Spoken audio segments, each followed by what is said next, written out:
The Wood of the Dead by Algernon Blackwood.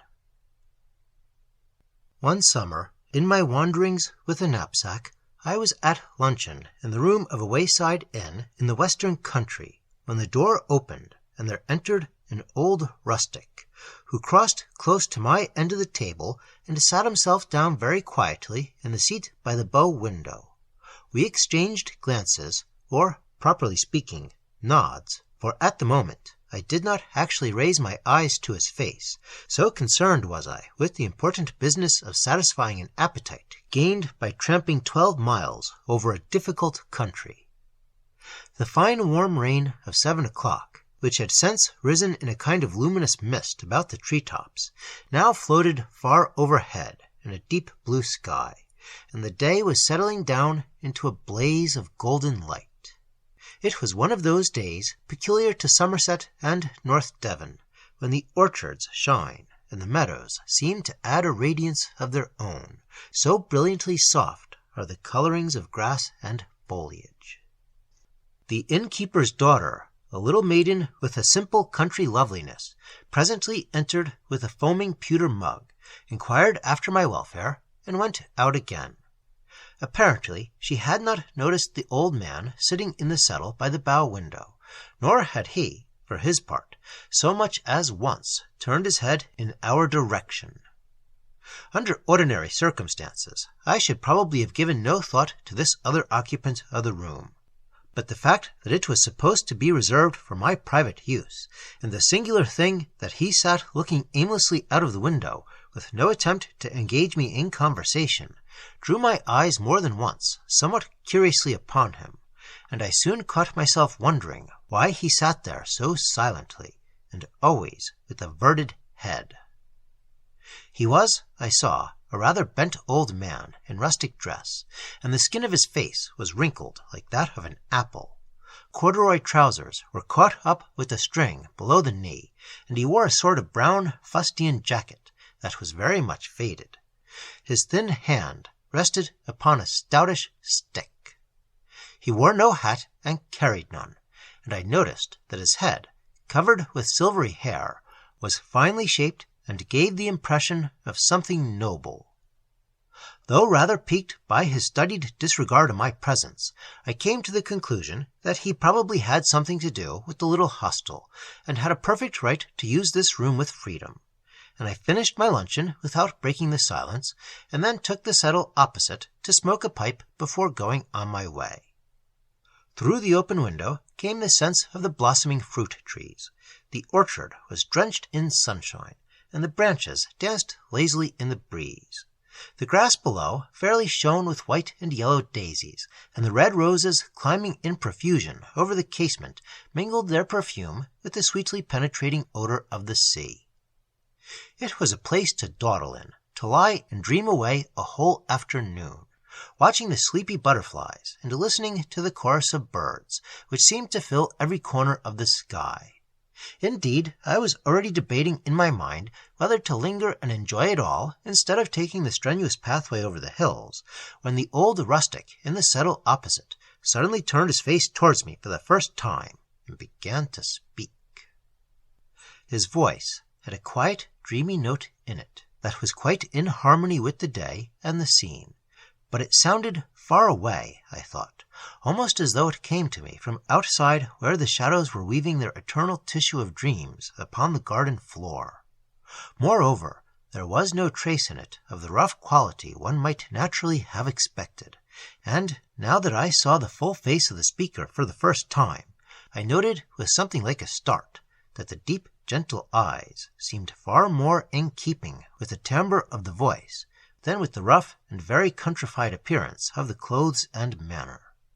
His voice set pleasant waves of sound in motion towards me, and the actual words, if I remember rightly, were, "You're a stranger in these parts," or "Is not this part of the country strange to you?"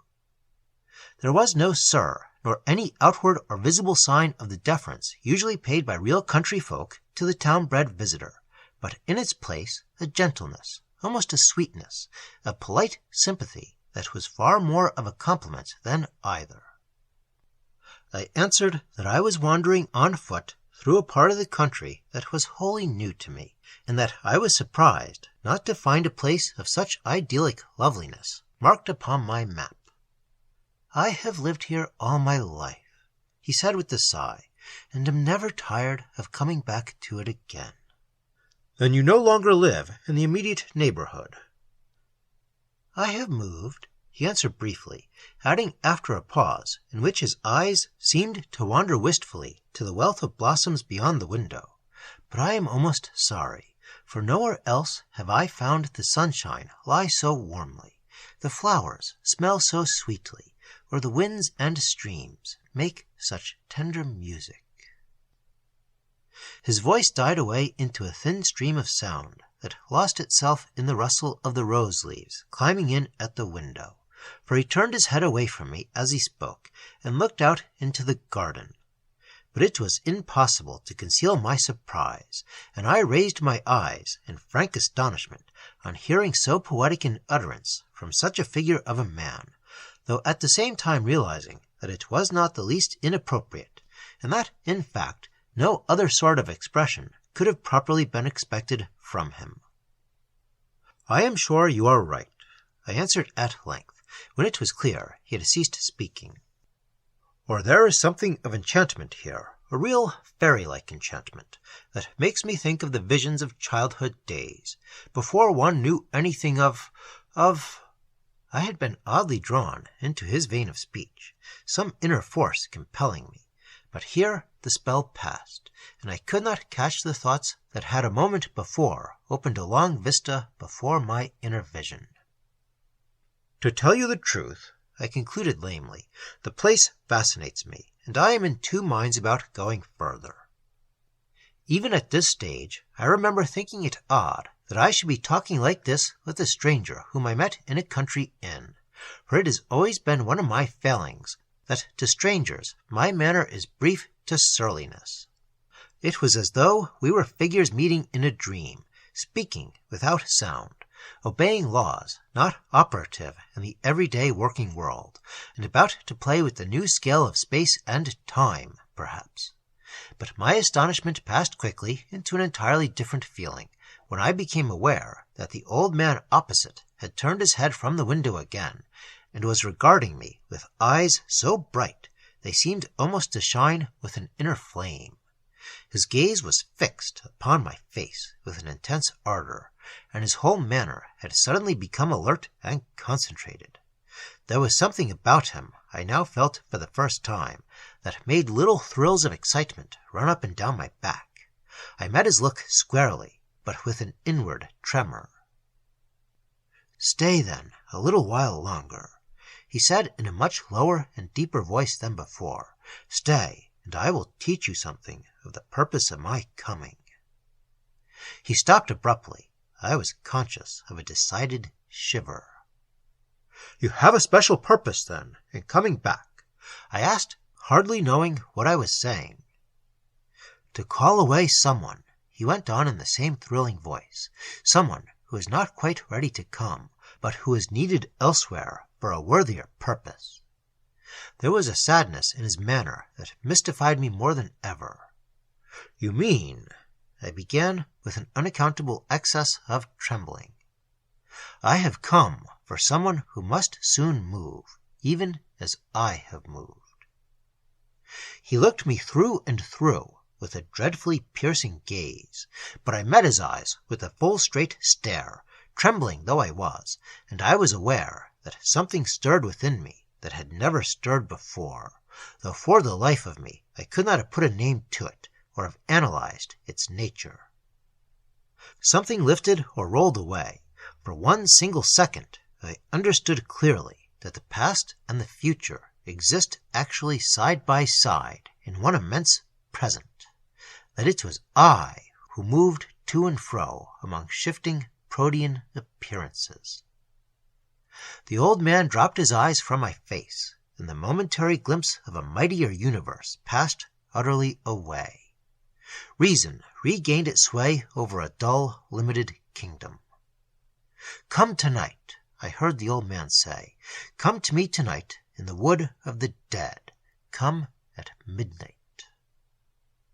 Involuntarily, I clutched the arm of the settle for support, for I then felt I was speaking with someone who knew more of the real things that are and will be than I could ever know while in the body, working through the ordinary channels of sense, and this curious half-promise of a partial lifting of the veil had its undeniable effect upon me.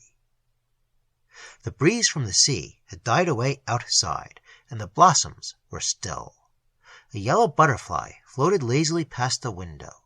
The song of the birds hushed. I smelt the sea. I smelt the perfume of heated summer air rising from fields and flowers, the ineffable scents of June and of the long days of the year. And with it, from countless green meadows beyond, came the hum of myriad summer life, children's voices, sweet pipings, and the sound of water falling. I knew myself to be on the threshold of a new experience, of an ecstasy. Something drew me forth with a sense of inexpressible yearning towards the being of this strange old man in the window-seat, and for a moment I knew what it was to taste a mighty and wonderful sensation, and to touch the highest pinnacle of joy I have ever known.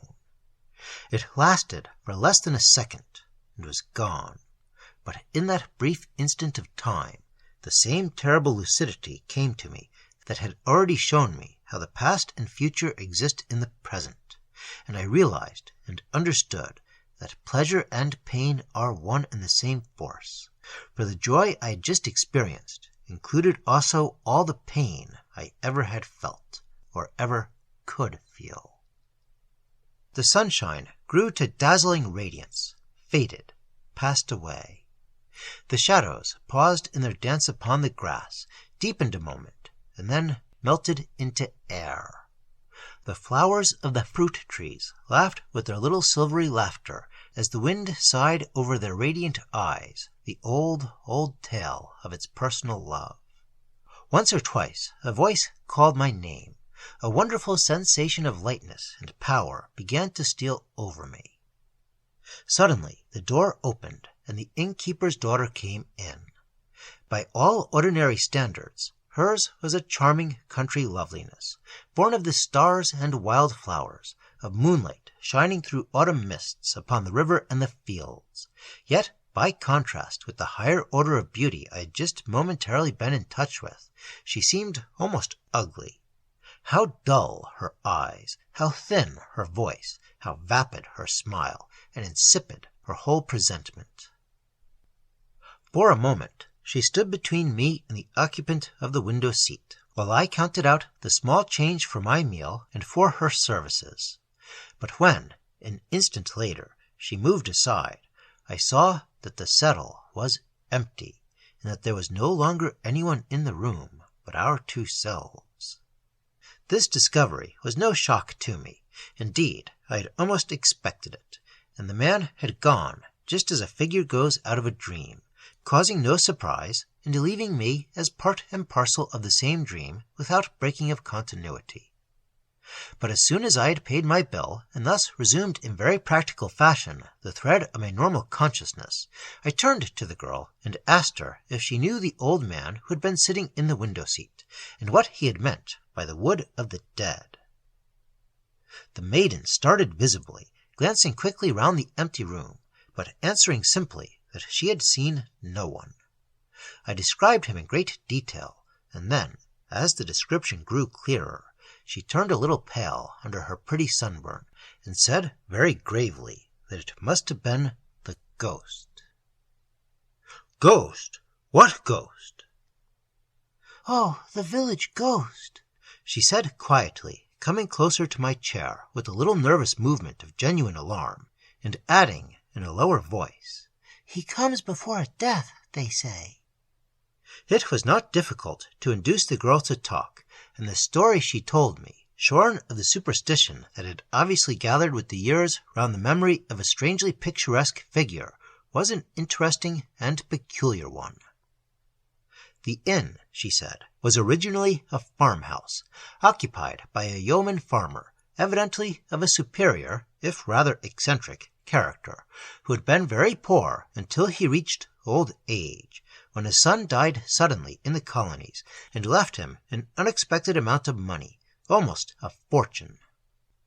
The old man thereupon altered no whit his simple manner of living, but devoted his income entirely to the improvement of the village and to the assistance of its inhabitants.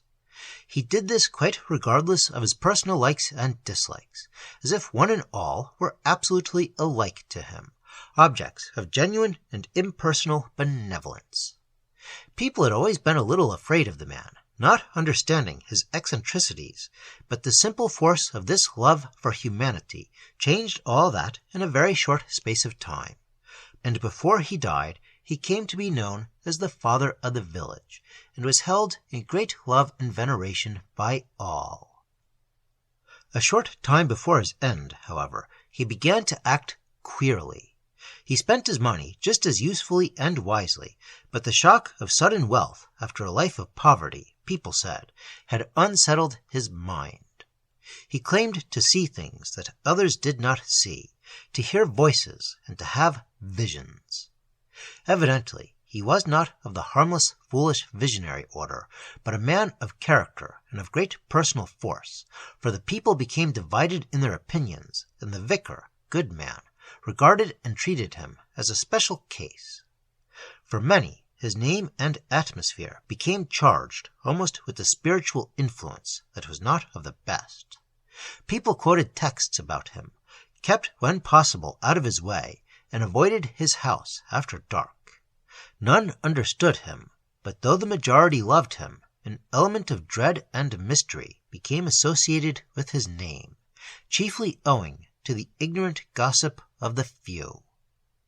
A grove of pine trees behind the farm, the girl pointed them out to me on the slope of the hill, he said was the wood of the dead, because just before anyone died in the village, he saw them walk into the wood singing. None who went in ever came out again. He often mentioned the names to his wife, who usually published them to all the inhabitants within an hour of her husband's confidence, and it was found that the people he had seen enter the wood died. On warm summer nights he would sometimes take an old stick and wander out, hatless, under the pines, for he loved this wood, and used to say he met all his old friends there, and would one day walk in there, never to return. His wife tried to break him gently off this habit, but he always had his own way, and once, when she followed and found him standing under a great pine in the thickest portion of the grove, talking earnestly to someone she could not see, he turned and rebuked her very gently, but in such a way that she never repeated the experiment, saying, "You should never interrupt me, Mary, when I am talking with the others, for they teach me, remember, wonderful things, and I must learn all I can before I go to join them." This story went like wildfire through the village, increasing with every repetition, until at length everyone was able to give an accurate description of the great veiled figures the woman declared she had seen moving among the trees where her husband stood.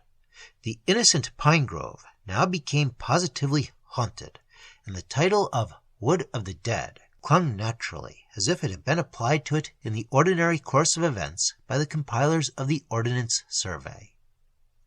On the evening of his 90th birthday, the old man went up to his wife and kissed her. His manner was loving and very gentle, and there was something about him besides, she declared afterwards, that made her slightly in awe of him, and feel that he was almost more of a spirit than a man. He kissed her tenderly on both cheeks, but his eyes seemed to look right through her as he spoke. "Dearest wife," he said, "I am saying good-bye to you, for I am now going into the wood of the dead, and I shall not return. Do not follow me, or send to search, but be ready soon to come upon the same journey yourself." The good woman burst into tears and tried to hold them, but he easily slipped from her hands, and she was afraid to follow him. Slowly she saw him cross the field in the sunshine, and then enter the cool shadows of the grove, where he disappeared from her sight. That same night, much later, she woke to find him lying peacefully by her side in bed, with one arm stretched out towards her, dead. Her story was half believed, half doubted at the time, but in a very few years afterwards it evidently came to be accepted by all the countryside. A funeral service was held, to which the people flocked in great numbers, and everyone approved of the sentiment which led the widow to add the words, "the father of the village," after the usual texts which appeared upon the stone over his grave. This, then, was the story I pieced together of the village ghost, as the little innkeeper's daughter told it to me that afternoon in the parlor of the inn. "But you're not the first to say you've seen him," the girl concluded, "and your description is just what we've always heard. And that window, they say, was just where he used to sit and think when he was alive, and sometimes, they say, to cry for hours together." "And would you feel afraid if you had seen him?" I asked, for the girl seemed strangely moved and interested in the whole story.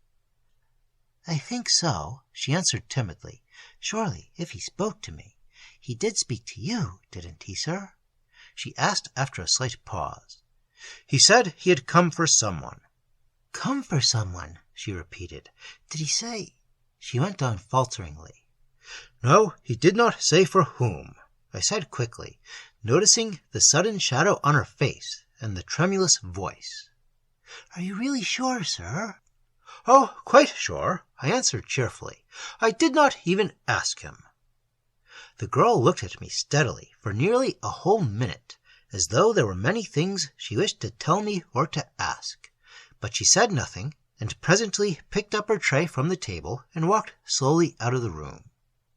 Instead of keeping to my original purpose and pushing on to the next village over the hills, I ordered a room to be prepared for me at the inn, and that afternoon I spent wandering about the fields and lying under the fruit trees, watching the white clouds sailing out over the sea.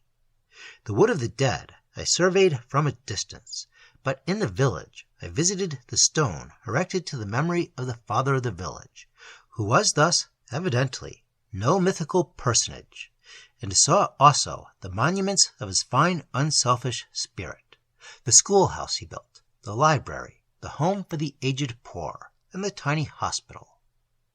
That night, as the clock in the church tower was striking 11:30, I stealthily left the inn and crept through the dark orchard and over the hayfield in the direction of the hill whose southern slope was clothed with the wood of the dead.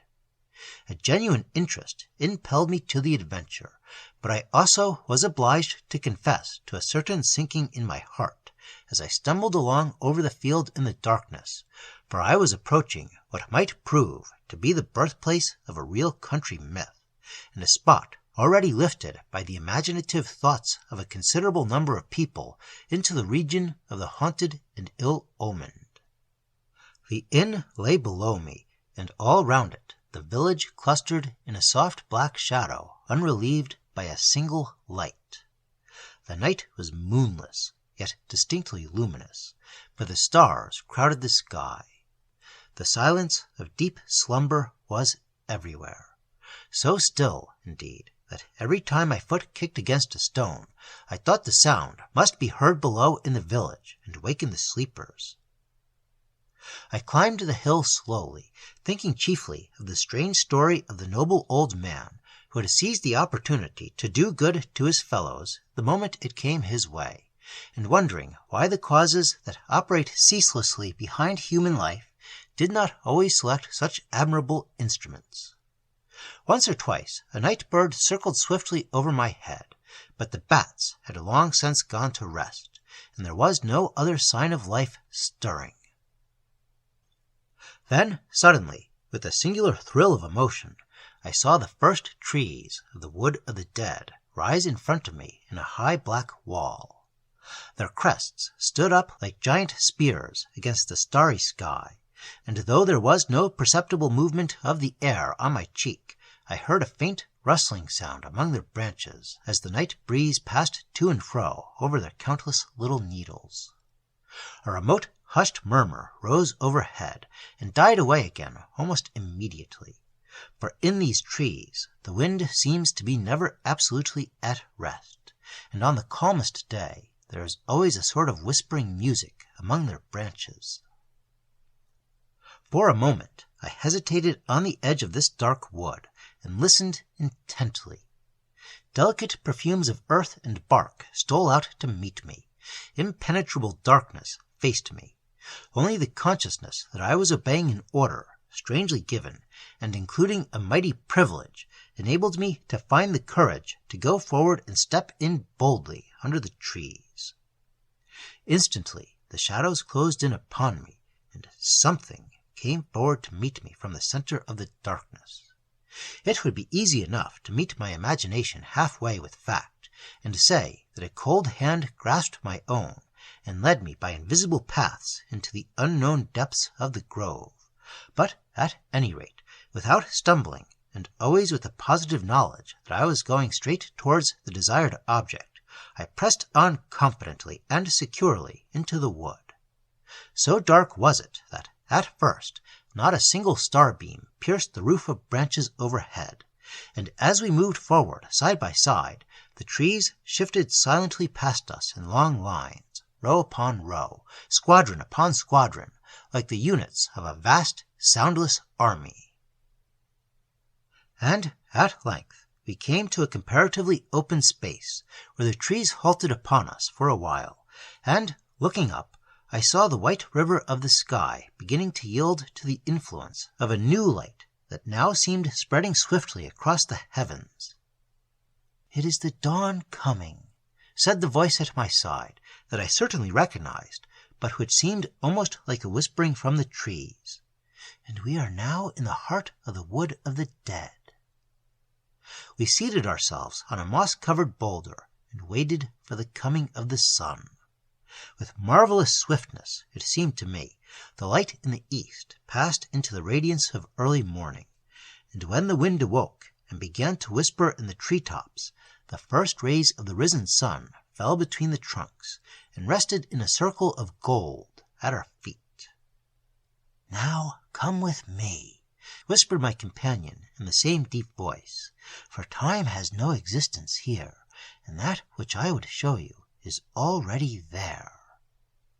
We trod gently and silently over the soft pine needles. Already the sun was high over our heads, and the shadows of the trees coiled closely about their feet. The wood became denser again, but occasionally we passed through little open bits where we could smell the hot sunshine and the dry baked pine needles. Then presently we came to the edge of the grove, and I saw a hayfield lying in the blaze of day, and 2 horses basking lazily with switching tails in the shafts of a laden hay wagon. So complete and vivid was the sense of reality that I remember the grateful realization of the cool shade where we sat, and looked out upon the hot world beyond. The last pitchfork had tossed up its fragrant burden, and the great horses were already straining in the shafts after the driver, as he walked slowly in front with one hand upon their bridles. He was a stalwart fellow, with sunburned neck and hands. Then, for the first time, I noticed, perched aloft on the trembling throne of hay, the figure of a slim young girl. I could not see her face, but her brown hair escaped in disorder from a white sunbonnet, and her still browner hands held a well-worn hay-rake.